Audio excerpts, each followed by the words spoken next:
z tyłu i tamten ciągnik na tamtym stoisku ma moc 700 koni mechanicznych. Najmocniejszy traktor rolniczy na świecie. Tam prezentowany. Natomiast ten tutaj ma najdłuższy rozstaw 83 metry i 55 cm. Czyli ta odległość pomiędzy środkiem jest większe, szersze maszyny pracować wydajniej i przede wszystkim bezpieczniej.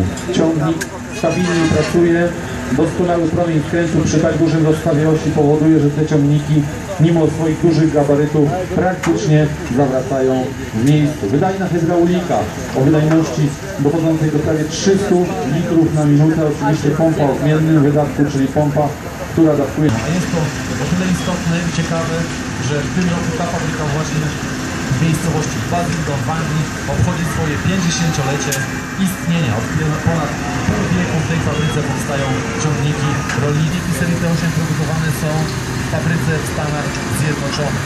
W naszej ofercie mamy również mniejsze ciągniki o mocach od 115 do 70 koni mechanicznych. Te traktory produkowane są w fabryce Viesi we Włoszech.